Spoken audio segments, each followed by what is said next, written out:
ओम शांति। 28 मार्च 2024। बाबा की महावाक्य। मीठे बच्चे, यह कल्याणकारी पुरुषोत्तम संगम युग है। इसमें पुरानी दुनिया बदल नई होती है। इस युग को तुम भूलो मत। प्रश्न।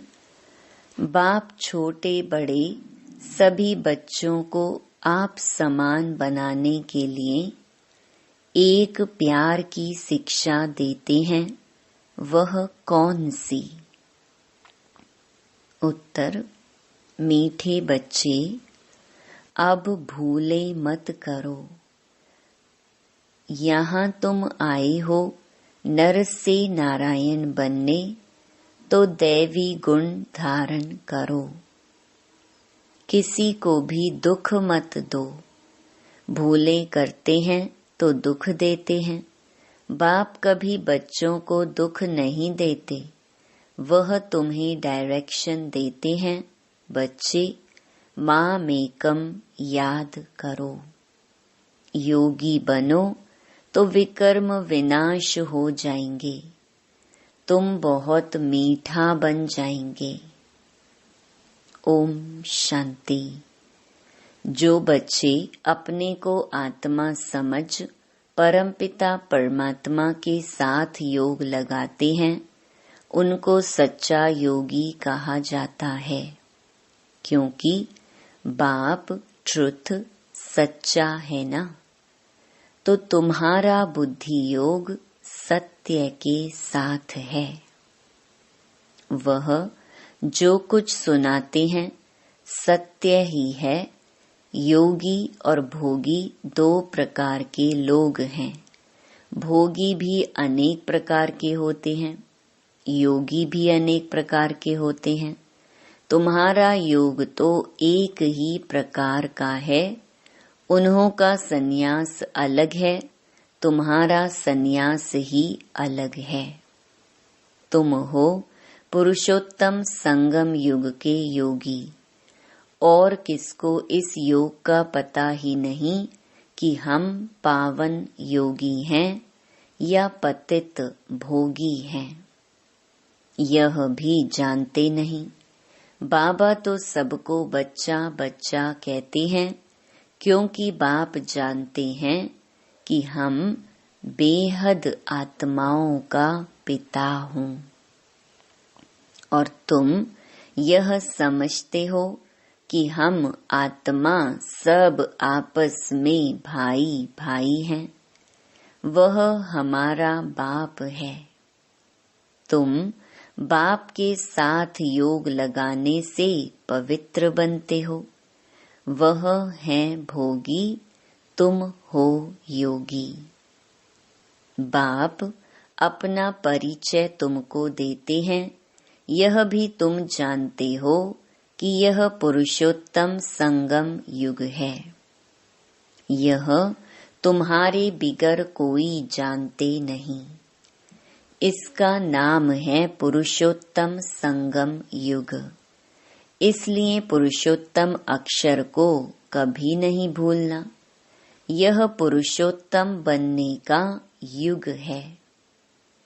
पुरुषोत्तम कहा जाता है ऊंच और पवित्र मनुष्य को। ऊंच और पवित्र यह लक्ष्मी नारायण थे। तुमको अब टाइम का भी पता पड़ा है।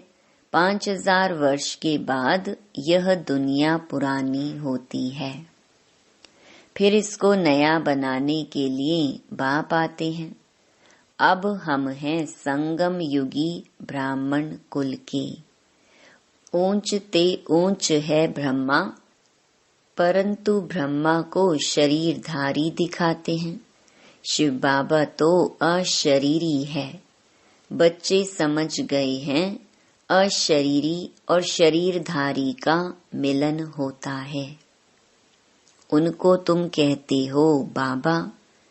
यह वंडरफुल पार्ट है ना। इनका गायन भी है, मंदिर भी बनते हैं। कोई किस रीति रथ को श्रृंगारते हैं। यह भी बाबा ने बताया है। बहुत जन्मों के अंत के जन्म के भी अंत में मैं प्रवेश करता हूँ। कितना क्लियर समझाते हैं। पहले पहले भगवानुवाच कहना पड़े, फिर मैं बहुत जन्मों के अंत में सभी राज बच्चों को ही समझाता हूँ और कोई समझ भी ना सके। तुम बच्चे भी कभी कभी भूल जाते हो। पुरुषोत्तम अक्षर लिखने से समझेंगे यह पुरुषोत्तम युग ही कल्याणकारी युग है। अगर युग याद है तो समझेंगे अब हम नई दुनिया के लिए बदल रहे हैं। नई दुनिया में होते ही हैं देवताएं। युगों का भी अब तुमको पता पड़ा है। बाप समझाते हैं, मीठे बच्चे, संगम युग को कभी भूलो मत। यह भूलने से सारा ज्ञान भूल जाता है। तुम बच्चे जानते हो अब हम बदल रहे हैं। अब पुरानी दुनिया भी बदल नई होनी है। बाप आकर दुनिया को भी बदलते हैं तो बच्चों को भी बदलते हैं। बच्चे बच्चे तो सभी को कहते हैं। सारी दुनिया की जो भी आत्माएं हैं सब बच्चे हैं। सबका पार्ट इस ड्रामा में है। चक्र को भी सिद्ध करना है। हर एक अपना अपना धर्म स्थापन करते हैं। यह देवी देवता धर्म सिवाय बाप के कोई स्थापन कर ना सके। यह धर्म कोई ब्रह्मा नहीं स्थापन करते। नई दुनिया में है देवी देवता धर्म। पुरानी दुनिया में सब मनुष्य ही मनुष्य हैं। नई दुनिया में देवी देवताएं होते हैं। देवताएं पवित्र हैं। वहाँ रावण राज्य ही नहीं।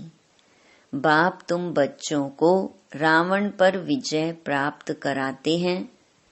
रावण पर विजय प्राप्त होते ही राम राज्य शुरू हो जाता है। राम राज्य नई दुनिया को और रावण राज्य पुरानी दुनिया को कहा जाता है। राम राज्य कैसे स्थापन होता है यह तो तुम बच्चों के सिवाय कोई जानते नहीं।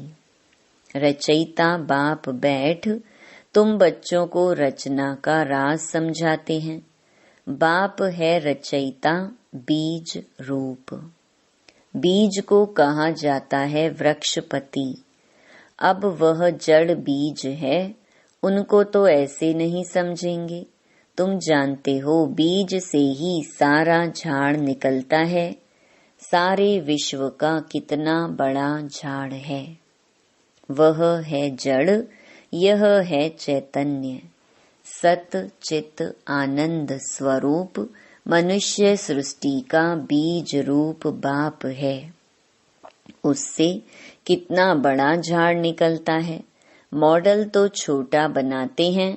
मनुष्य सृष्टि का झाड़ सबसे बड़ा है। ऊंच ते ऊंच बाप नॉलेजफुल है। उन झाड़ों की नॉलेज बहुतों को होती है। इसकी नॉलेज तो एक बाप ही देते हैं। अब बाप ने तुम्हें हद की बुद्धि बदल बेहद की बुद्धि दी है। तुम इस बेहद के झाड़ को जान गए हो। कितना बड़ा पोलार इस झाड़ को मिला हुआ है। बाप बच्चों को बेहद में ले जाते हैं। अब सारी दुनिया ही पतित है। सारी सृष्टि ही हिंसक है। एक दो की हिंसा करने वाले हैं। अब तुम बच्चों को ज्ञान मिला है। अहिंसक सिर्फ एक ही देवता धर्म होता है सतयुग में।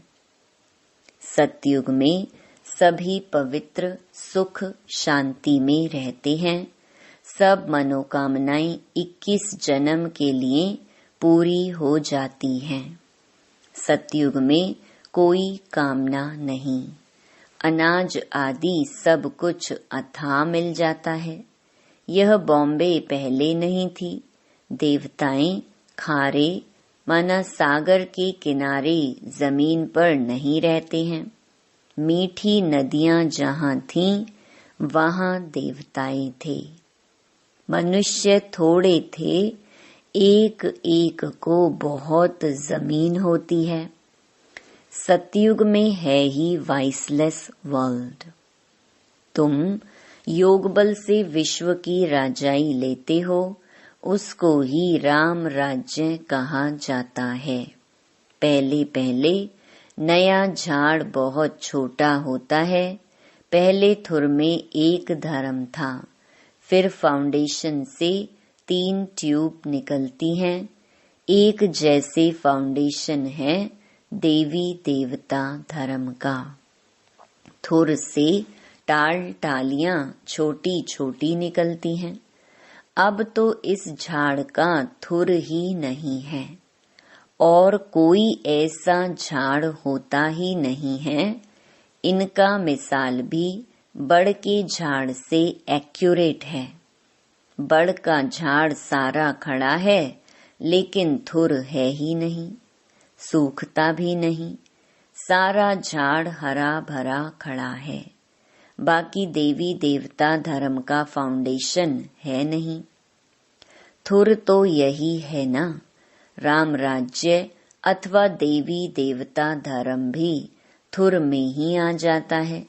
बाप कहते हैं हम 3 धर्म स्थापन करते हैं। यह सब बातें तुम संगम युगी ब्राह्मण ही समझते हो। तुम ब्राह्मणों का है छोटा सा कुल। छोटे छोटे मठ पंथ निकलते हैं ना। अरविंद आश्रम है, कितना जल्दी जल्दी वृद्धि को पाते हैं, क्योंकि उनमें विकार के लिए कोई मना नहीं।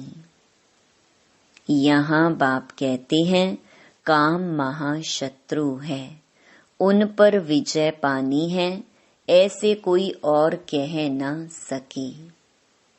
नहीं तो उन्हों के पास भी हंगामा हो जाए।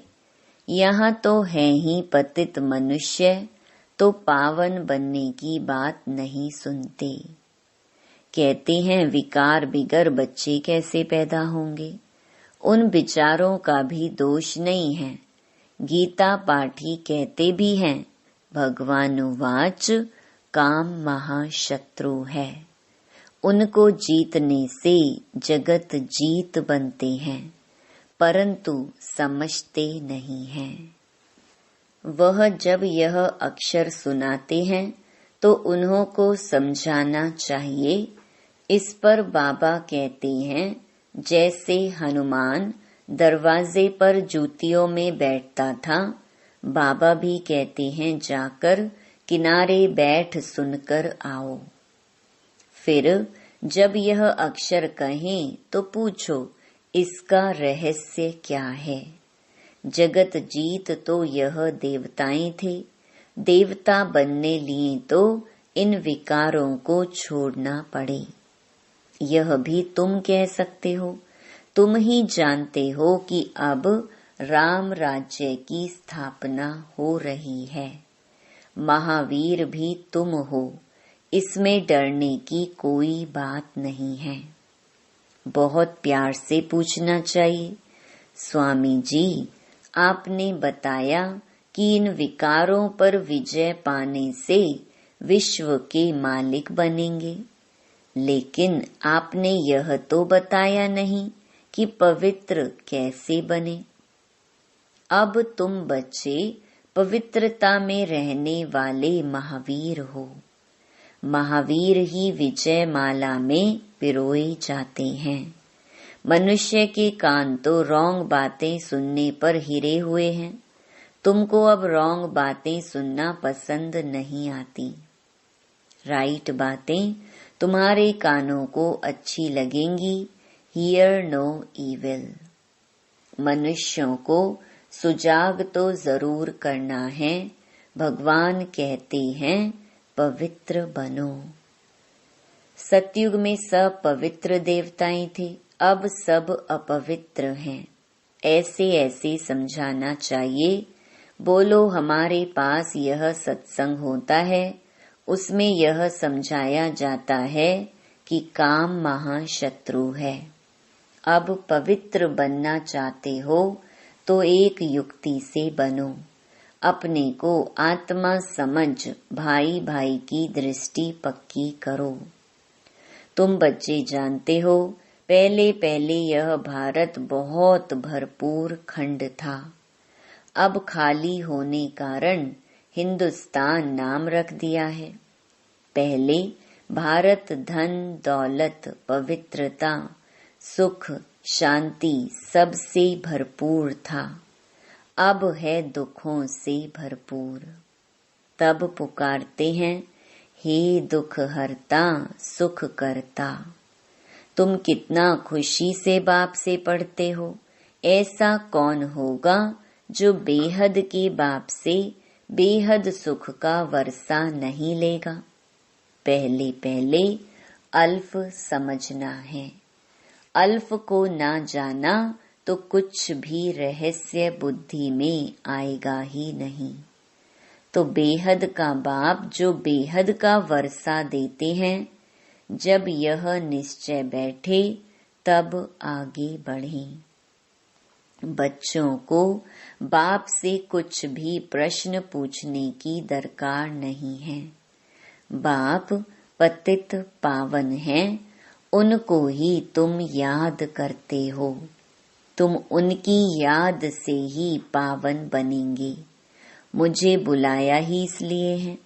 जीवन मुक्ति है भी सेकंड की, फिर भी याद की यात्रा समय ले लेती है।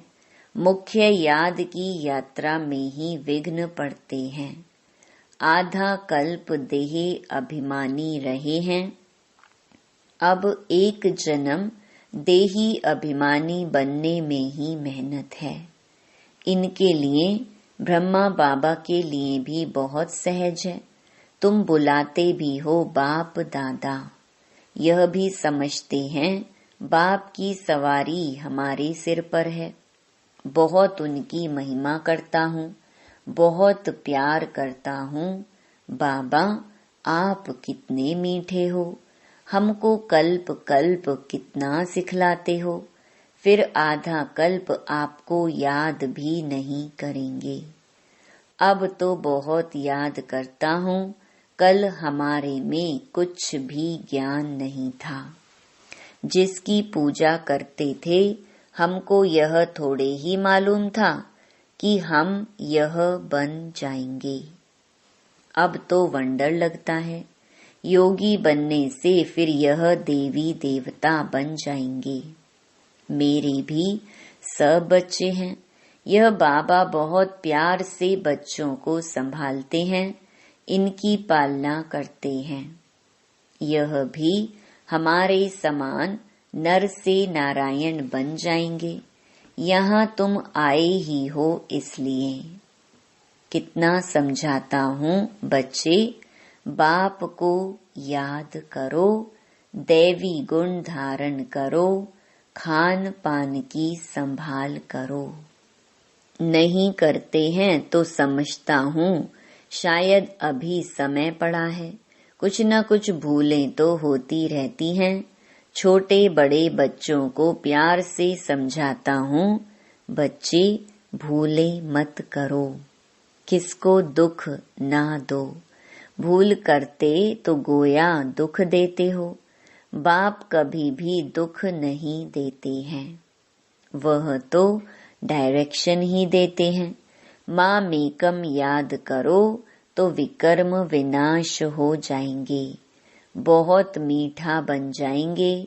ऐसा मीठा बनना है, दैवी गुण धारण करने हैं, पवित्र बनो। यहाँ अपवित्र के आने का हुक्म नहीं है।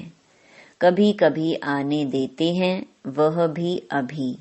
जब बहुत वृद्धि हो जाएगी तो कह देंगे यह है tower of purity, tower of silence. ऊंच ते ऊंच है ना।